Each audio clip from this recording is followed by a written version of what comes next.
শিল্প বাণিজ্য ক্ষেত্রে সংস্কার এবং বিধি নিষেধ শিথিলকরণের ক্ষেত্রে দেশের ৩৫টি রাজ্যের মধ্যে ত্রিপুরাকে একটি মডেল রাজ্য হিসেবে তুলে ধরার জন্য রাজ্যের মুখ্য সচিব জে.কে. সিনহাকে উৎসাহিত করেছেন প্রধানমন্ত্রী নরেন্দ্র মোদী। গত ২৬ থেকে ২৮ ডিসেম্বর দিল্লিতে অনুষ্ঠিত হয় মুখ্য সচিবদের এই জাতীয় সম্মেলন। প্রবাসী ত্রিপুরাবাসী ২০২৫-২৬ শীর্ষক সম্মেলনে রাজ্যের বিভিন্ন উন্নয়নমূলক তথ্য তুলে ধরে কথা বলেন মুখ্যমন্ত্রী ডাক্তার মানিক সাহা। এক ত্রিপুরা শ্রেষ্ঠ ত্রিপুরা এবং নতুন ত্রিপুরার লক্ষ্য বাস্তবায়নে প্রবাসী ত্রিপুরাবাসীদের অভিজ্ঞতা, দক্ষতা, উদ্ভাবনী চিন্তাভাবনা ও বিনিয়োগ গুরুত্বপূর্ণ ভূমিকা পালন করবে বলে উল্লেখ করেন মুখ্যমন্ত্রী।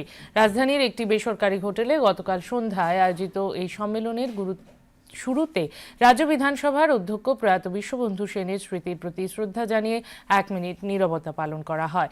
টিআইএফটির উদ্যোগে আয়োজিত এই সম্মেলনে অন্যদের মধ্যে বক্তব্য রাখেন জাতীয় স্বাস্থ্য মিশনের রাজ্য মিশন অধিকর্তা সাজু ওয়াহিদ, বন্ধন ব্যাংকের প্রতিষ্ঠাতা চন্দ্রশেখর ঘোষ প্রমুখ। ভার্চুয়ালি বক্তব্য রাখেন সুশাসন দপ্তরের সচিব কিরণ গিত্তি।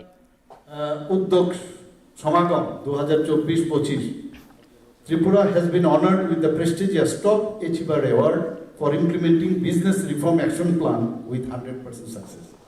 ইচ্ছে থাকলে অনেক কিছু করা যায় এবং এত বড় একটা টিম আজকে আমি দেখলাম। আপনাদেরও তো দায়িত্ব আছে ত্রিপুরাকে শ্রেষ্ঠ বানানোর জন্য, নিউ ত্রিপুরা।